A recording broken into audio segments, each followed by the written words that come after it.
recruiting season for gridiron greats throughout Southern California is in high gear. Our expert Glenn Eads from Student Sports Magazine joins us to reveal everything you want to know about the top 30 recruits in SoCal. And we'll introduce you to the very best girls cross-country runner around, Anita Saraki of Hoover High School. All this and much, much more coming your way right now on this edition of Inside Cal High Sports. Hi, everybody. I'm Jim Watson. Welcome to another edition of Inside Cal High Sports. It is that time of year. High school football wrapping up, and so what that means is the underclassmen now turn their attention to both track and field and basketball, but the seniors now, well, they have to make some decisions, some hard ones, and decide where they're going to live and where they're going to play the next 4 years. We're going to talk high school football recruiting on this show, but we're going to sneak in a little cross-country for you a little bit later in the show as well. Anita Saraki, the great star from Hoover High School out in Glendale, is also included in this 30 minutes. When we talk high school football recruiting, we always have to bring in this guy from Student Sports. This is Brent Eads. Because I'm sick, I'm not even going to shake your hand this time. I apologize. No kissing today, Jim. Let's talk about the general themes, and we do this every year when we get together, and you know, this is where it gets serious, and guys are starting to really whittle it down to that short list. What are the themes that you noticed this time around? Well, obviously, as we tape this, the coaching situation at USC is unresolved, and that's going to have a big impact. There are some guys that are staying solid no matter who comes in, but the longer it goes, the more uncertain it's going to be in terms of players who want to jump and pick a school. They don't want to wait till after New Year's. UCLA is having a fantastic class. They could finish easily top 5 in the nation. They did lose a quarterback. Matt Dugalecki decommitted going to Illinois, but UCLA is actually happy about that. That allows them to go after a couple big-name quarterbacks, such as Nick Costa out of Oregon and Matt Leinart. They're going to make a push for Matt Leinart out of Orange County. Okay, what we're going to do on this show is we're going to take you through the top 30 seniors. These are the top 30 players, according to Brent Eads and his crack staff. And we'll start you, and we'll do it 10 at a time. We're going to start with number 30, and our first guy on the list is David Corral from Pali High School, a quarterback, 6'2", 195. What do you know about him? Record breaker. You may have heard earlier in the year, he threw for over 700 yards in one game. Comes from a very prolific offense at Pacific Palisades. Threw for over 4,000 yards, 44 touchdowns. There's a group of quarterbacks, about a dozen have committed. Very few will have a chance to go in and compete right away. Corral probably has the best chance. He's going to Vanderbilt, and they've told him he can compete probably as a freshman or a sophomore. All right, let's move on to number 29, John Walker, Birmingham High School, a defensive back, 6'1", a $190. He's one of the early commitments for USC. He good speed. He's worked out with a personal trainer, cut his speed down about 4.6. When he goes out and plays, usually the best playmaker on the field. He can shut down the opposing receivers. This year, he had 5 interceptions and also is a good receiver himself. 36 catches, had 4 touchdowns. Okay, number 28, Mike Savicki from Corona High School, an offensive lineman. We've seen this school produce some big guys up front before. Exactly. Corona produced Shane Lehman, who's now at UCLA. Savicki, we saw him at the Nike camp on the top lineman. He was about 6'4", 260, ran a 4.9, and had a 30-inch vertical. Very athletic for a big guy. Gets out of his stance quickly, can go downfield, and continues his blocks to the whistle blows. He is already committed to Washington. Number 27, Antoine Singfield from Rancho Verde High School out in Moreno Valley. Exactly. 6'1", 235 with 4.6 speed. He's the prototype big back. He's the type that goes to Nebraska and sets up the table for someone to run for 2,000 yards. In fact, he is tripping to Nebraska in January, also looking at the Arizona schools and Michigan State. Linebacker is a strong position this time around. We moved to number 26, Austin Jackson, Sarah High School in Gardena. Linebacker 6'3", 225. Linebacker is the best position in California this year. Austin is the biggest of the linebackers. He's from the same school that produced Deshaun Sykes. In fact, he's already tripped to Colorado, and Sykes was his host. Also looking at Ohio State, USC has a chance for him. 6'3", 230, runs about a 4.7, 4.8. At number 25 is a guy we've seen play for 2 different high schools. Of course, he started at Alemany, and now he carries the football for St. Paul. We're talking about DeAndre Scott. Exactly. Last year, he's a 1-2 punch at Alemany along with Casey Clausen. We had big numbers, 1,700 yards, 33 touchdowns. This year, he transferred to St. Paul and cut down his numbers as he had to adapt to the system. But he's had schools like Nebraska, Ohio State, Miami, USC looking at him at various times. Number 24 from Downey, Justin Finnessy. He's probably the sleeper of the top 30. He's a great player. He plays quarterback, but he's really a running back athlete. He's about 5'11", 175 with 4.4 speed. He took Downey, who was the #1 seed in Division II, all the way to the playoffs, the semis. They lost. Oregon, Cal, Washington, Arizona. Number 23 from Fountain Valley High School, a defensive lineman, Bernard Fano. Bernard Fano is under-recruited in our opinion, just simply because he's been injury-prone his senior year. Had a neck stinger, hamstring tear. Only played 4 games, had 5 sacks in those games. He's looking at Fresno State, BYU, Hawaii, Utah. He had committed to ASU, but with the coaching change, that was wiped out. So look for him to head probably to the Mountain West Conference. One of the surprise teams this year with new head coach Eric Patton was St. Clemente, and they have a great defensive lineman, Justin Tomerlin. This guy's big and he's very good. He's huge, has a big wingspan, somewhat raw, but he committed to Florida State. They love his potential, and you know they'll turn him into a great lineman down in Seminole country. He's a good athlete, can also play tight end. He's a good pass rusher. Needs to toughen up a little bit, but he's going to the right school to do it. At Florida State, if you're a defensive lineman, you're an instant millionaire. Another big defensive lineman, Reynold Bowen from Dominguez High School. This guy's 265.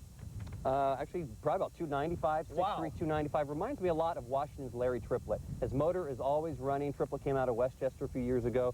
Bowen is looking at Colorado, ASU, Oregon, been offered by all those schools. His uncle played at Arizona State, but Dominguez always seems to have talent. And watch for Bowen, one of the top interior defensive linemen in the West. Okay, those are your first 10 seniors. That's 30 through 21. We'll take a break. We'll come back and pick you up at number 20. And included in this next group, one of the best running backs in the state of California. It's next up on Inside Cal High Sports.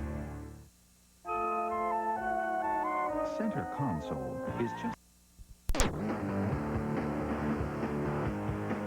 Welcome back to Inside Cal High Sports. Jim Watson with you, and sporting a bad cold, so sit back from the TV because I don't want to spread germs. We're talking high school football recruiting with student sports zone Brent Eads, who comes by from time to time. And what we're doing is we're breaking it down, the top 30 recruits in Southern California. We left off at number 20. We'll pick it up there. Matt Mosbar, Santa Ynez, offensive lineman, 6'8", 280 plus. Exactly. Great bloodlines. He's a nephew of Don Mosbar, the former USC and Raider great. So where's he going? UCLA. He's one of 2 Bruin linemen over 6'8". He's a volleyball player, and his volleyball skills translate well to the football field, especially his footwork. Santa Ynez has won 3 CIF championships in the last 4 years. He's been on the court for 2 of those. Bruins have another good kid. A lot of people went away from Tyler Ebell from Ventura. He's the one who broke the national rushing record for the season. Huge amount of touchdowns, over 60 touchdowns this season. A lot of people thought too small, but not Bob Toledo. He liked it. Oh, he can fly. He's a legit 4'3" guy. He's one of those guys that once he gets past the line of scrimmage, he's very difficult to catch up to. Some people wonder why he's not higher. The main reason he's a little lower on the list is not because of his size, but it's because of his lower body strength. He's going to have to bulk up his legs a little bit to take the hits over and over in the Pac-10. If he gets a little thicker, then he can play more. Won't be an every down back, but with his speed, you know they're going to play him on 3rd downs or special occasions, and he could be a game breaker. Tyler Ebell from Ventura, his nickname is Mighty Mouse, and he is. You ought to see him run. Robert Bergman at number 18 from Bakersfield High School, an offensive lineman, 6'5", 275. Exactly. This guy can do it all athletically. He plays basketball center. He punts, broke a Bakersfield 40-year record with a 45-yard average punting. He's also a baseball pitcher. He has a 91-mile-an-hour baseball throw. So 6'5", 275. He runs a 5'1". He's looking at Miami, Michigan State, Washington, and Ohio State. Another tremendous running back at number 17, Timatope Shinui. You want to learn how to say this young man's name? He says, just call me Timmy and give me the ball and get out of the way. He's from Esperanza, and this kid is special. He can make it happen. He's not as fast as he is quick. He hits the line very quickly, has good balance. He's not going to break a lot of 80-yard touchdowns, but he will get you a ton of 8 to 10-yarders. He's looking at Cal, Oregon State, but really it looks like a strong Cal lean at this point. And he's a smart kid, too, a 1490 SAT and a 4.9 GPA. Now, down at Long Beach Poly, and you knew some of the Jackrabbits would start to show up on the list. The Tagos have another one, Raymond Tago. Exactly. Heading into the championship game against Loyola, they're number 4 in the country, and their offense gets a lot of the attention. But Tago on the defensive line, he's an intimidator, has a mean streak, he's naturally strong. Looks like USC and Washington are in the battle for him. He's one of 3 Tagos who've played at Poly since 1996, 3 brothers. Besides Ebell and Poston, there's Ebell and Shinui, there's another great running back in this group, and that is Daryl Poston from Edison High School in Huntington Beach. Pure speed. He ran a 4.28 at the Nike camp. Now, his hand time might not be scientifically exact, but he is a Sultan Nicola type of player, and Trojan fans got to love that because he's headed to USC. 1,500 yards this year, 16 touchdowns. He has good size. He's not a little tiny guy, but he's 5'10", 180. He's pretty strong for his size. Moving on to number 14, Keith Ornelas from Loyola High School, an offensive lineman, 6'4" and just a pound under 300. He has a Division I body already, 6'4", as you said, 290. Matt Ware gets a lot of attention, but there's 2 running backs of note at Loyola, Raphael Rice and Beau Renard. And Ornelas is the guy opening up the holes for them. And at the USC camp, reportedly, he was the only lineman that the Trojans offered. To tell you how highly he was thought of in Pac-10. From Beverly Hills High School, a guy who played linebacker and some safety, Jabril Ramo. As you said, Jim, he's a playmaking safety, could also be an outside linebacker for UCLA where he's headed. He's also a productive receiver. He's got great work ethic and skills. One notable matchup game, he played against Diamond Bar. In the last minute, jumped over All-American corner Dominic Robinson to steal a touchdown pass and to stop Diamond Bar's winning streak. At number 12, Irvin Johnson, and with a name like that in this town, you know that this kid is magic. He's a wide receiver from Cathedral High. Exactly. What's a wide receiver's worst nightmare? His senior year, his team switched to the wing tee. But his junior numbers alone are fantastic. 68 catches for 1,500 yards and 29 touchdowns. His speed was a question mark heading into the Nike camp, where he cranked out 2 back-to-back 4.4s, so that was put to rest. He's big at 6'3", 195. Some said he's a high school version of Terrell Owens. At number 11, Valencia has another college prospect here, Kalen Jakes, the defensive lineman. We called his name an awful lot over the last 2 or 3 years. Exactly. Out of Valencia, he just committed in early December to Texas over Washington. In fact, on a Tuesday night, Rick Neuheisel was in his house. The next morning, Mac Brown was in his house, and he committed shortly thereafter to Brown. 14 sacks this year, 60 tackles, can play any position on the defensive line, even played some nose guards. So Texas steals one from California. At number 10, a defensive lineman from Upland High School, Jason Wardlow. Wardlow was one of the earliest commitments, picked USC, and he's going to stay solid. That's outstanding news. USC really needs him on the defensive line, had a big senior year. He's a dominator, 93 tackles, 14 sacks, and when he went out of the game against Diamond Bar, their offense cranked it up. He went out with a hip pointer, so we'll see if that has any long-term effect. That takes us up through number 10 in Southern California, the top 30 seniors. A little bit later in the show, we'll do 9 through number 1 and tell you who we think is the top high school football player in Southern California. But when we come back from break, we'll change the pace a little bit, try to catch up with Anita Saraki, the cross-country star from Hoover High School in Glendale. That's next up on Inside Cal High Sports. The Maglite Flash. Welcome back to Inside Cal High Sports. For most of this show, we've been talking high school football recruiting. We thought we'd take a little break here and give you a taste of something else. Anita Saraki, remember the name last year. She doubled in the Masters meet, winning both the 16 and the 3200, came back to win the state championship in the 3200 as well. She is one of the best cross-country runners in the nation. Adriana Banovich laced him up and caught up with Anita Saraki. Even among Southern California's elite cross-country stars, Anita Saraki runs alone.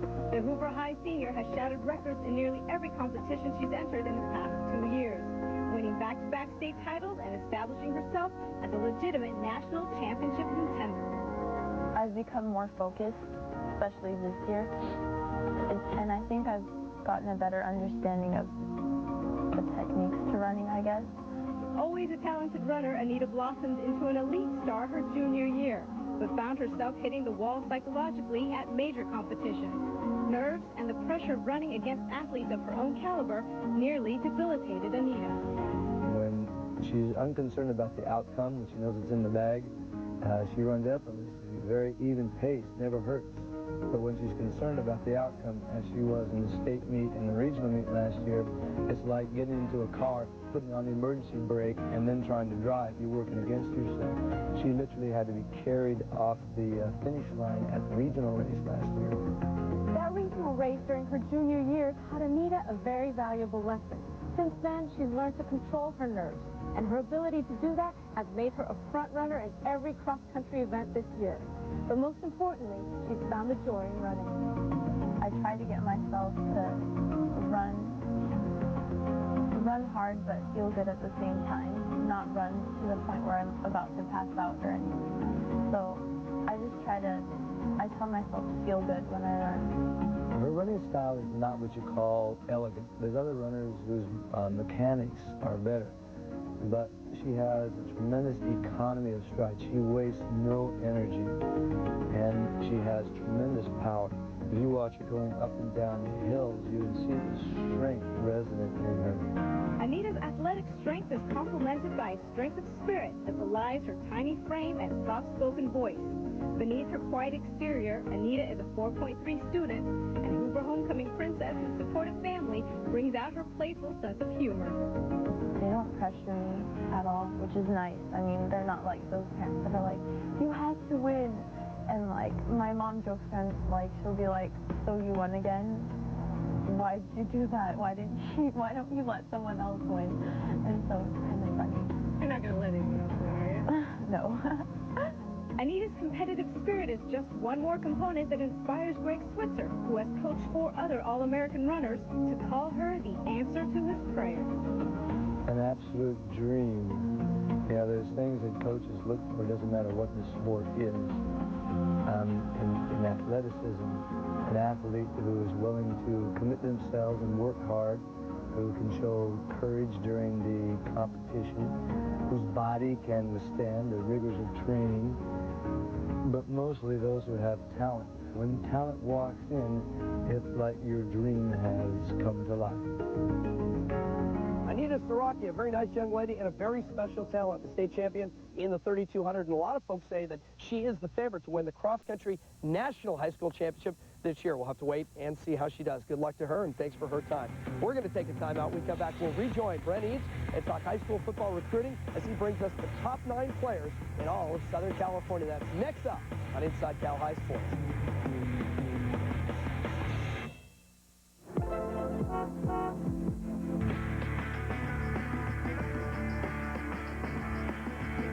Welcome back to Inside Cal High Sports. Jim Watson along with Brent Eads under some beautiful blue skies and sunshine in Southern California. Doesn't look like winter around here, does it? That's why I moved from Ohio to be here. We're talking about the top 30 high school football players. These are recruits now, seniors in all of Southern California. We left off. We left at number 10, so we begin again at number 9 with DeAndre Boleyn from Alta Loma, running back, 6 feet, 230 pounds. Played his first 3 years at Bonita High, where he rushed for 4,000 yards, 57 touchdowns, 10 yards per carry. The best big back in the West. Has 4.5 speed despite being 5'11", 225. Washington State, Tennessee, Texas A&M, USC, type of schools that have been after him. Very powerful back. His nickname, not surprisingly, is the Tank. At number 8, an offensive lineman, Robert Cleary, Temescal Canyon. One of the first players to commit to UCLA. In fact, he, Marvin Simmons, and Matt Ware all committed last January at a UCLA basketball game. Quite the trifecta. For UCLA, 6'7", 275, dominant senior, has had a great year. 8 offers by the end of his junior year. UCLA picks up maybe, possibly, probably top lineman in the West, and Robert Cleary. At number 7, the quarterback from Mater Dei, the big lefty, Matt Leinart. Matt Leinart also committed USC, but that's a little shaky now. He's investigating schools such as Oklahoma, where he's going to take an official visit. Checking out UCLA also. 2,800 yards, 26 touchdowns. Most people remember the De La Salle game where he took De La Salle to the very end of the game, almost ended their streak, which is at 113 games. He's got great size, smart, accurate quarterback. Has to be in the right system, though, to be developed. We'll see if that's going to happen at USC. At number 6, Dominic Robinson, a defensive back from Diamond Bar and a terrific athlete. Exactly. He's got the size you want at corner, 6'1", 195, 4.4 speed, a great all-around athlete. The thing about Dominic is his confidence. And that's what you want in corner. He can go out on an island, not be afraid to be challenged. He goes out literally thinking he's the best football player in the country, and he oftentimes plays up to it. Looks like Florida State is a strong lead at this point. At number 5, linebacker from La Quinta, Michael Craven. Michael Craven, outstanding person as well as a player. 4.0 student. He won the prestigious Watkins Award, which is handed out to the top African-American male athlete in the country. Had over 150 tackles this year. In fact, saved the playoff game when he caught an interception in the end zone to save it for his team. They're going into the Division 8 title game against Barstow as we record this. He's also, wherever he goes, he's going to play baseball. And at La Quinta, his dad is his baseball coach. He's looking at Washington, Florida State, Stanford, USC. At number 4, the linebacker from Long Beach Poly, Marvin Simmons. And this guy's game should be rated R for violence and anger. Don't let the kids watch because it's scary. You can be on one end zone, he'll be on the other, and you can hear his hit. Athletically, he's scary. He's a freak. Athletically, he's off the charts. He can bench 400 at 6 feet 220. Ran a 4.39 at the Nike camp. Just an incredible athlete. As I mentioned, UCLA picked him up at the same time they picked up Matt Ware. Robert Cleary has to be in the right system. He's a little small for a linebacker, but he flies to the ball. If they use him right, he could be an All-American candidate. Crenshaw, the basketball school, had a pretty good football season as well, and one of the reasons, Terrence Whitehead, he's a defensive back, 5'10", 195. Exactly. From the Shaw, not exactly one of the bigger names in terms of recruiting, but colleges, believe me, outside the West know about him. He's been offered by schools such as Ohio State, Michigan, Nebraska. 5'10", 200-pounder, runs a 4.4. Amazing strength and speed. He's got a great motor. Every 5th time he touches the ball on offense, he scores. He's been recruited by the majors as a receiver and as a corner safety, so he can play several positions. Reminds me a lot of the type of players that Ohio State gets, like a Sean Springs, players like that can play both positions and make it to the NFL. Ironically, the last 2 in our top 30 in Southern California will both play defense. in college, although they're not both playing defense in high school. We'll start you with Sean Cody from Los Altos, defensive lineman, 6'5", 255 at number 2. And another point about these two is they've taken their teams to Southern Section Division Championship games. Sean Cody, the best defensive lineman, we think, maybe in the country. 6'5", 253, had an amazing junior year when he had 33 sacks. Think about that, 33 sacks. This year he had about half that because he was double and triple teamed, but he's got all the physical tools. The thing you have to worry about Cody is if you're running back, you might be running down one sideline. He'll come and chase you down. He's looking at Miami, Ohio State, Washington, Notre Dame. Those are his trips, but he could end up surprising a lot of people. Stay in L.A. or could go nationwide with the schools we just mentioned. Well, we've done the entire list except for the guy at the very top, and you've seen him play. We've seen him play. This guy is an amazing athlete, a great kid, the quarterback/defensive back from Loyola High School, Matt Ware. What can you say about Matt except that he can play any position on the field other than lineman, and if you wanted to, he could probably play that. You could put him at corner, safety, receiver. He played quarterback for the Cubs, could be a running back. He could just literally play any position because he's 6'3", 195 and has 4.4 speed. Great instincts for Loyola this year heading into the Poly game. Had over 1,000 yards passing, 1,000 yards receiving, had a couple interceptions. Just as you said, the maturity level you don't normally see at this level. He is going to UCLA, and he is a dominant player. Wherever the Bruins need him, anywhere on the field next year, he can fill in a gap. And we think this is not just an all-conference type of player, but an all-American kind of kid. And the Bruins might want to take a look, again, at Matt Ware as quarterback, not move him over to the defensive side of the ball just yet. All right, Brent Eads, thank you. Nice job as always. Brent Eads from Student Sports Magazine. He'll be back next month. A little more information on where these guys are going. And he's also back in February. That's our big signing show when all these high school studs have to put their name on the line and live up to the commitment, college football. Next month on Inside Cal High Sports, we'll wrap up high school football, turn the page, and go indoors, high school basketball. All that and more next month on Inside Cal High Sports. For 3 yards. Pressure. Schwartz going. Hands to Bo Renaud. Breaks the first tackle. Breaks the second tackle. And Renaud out here another first down just short of it, giving 9 yards. Take to Renaud. It's Ware. Ware ran for the last first down. A.J. Martinez says not this. Hey, Keith, is the XFL going to show news?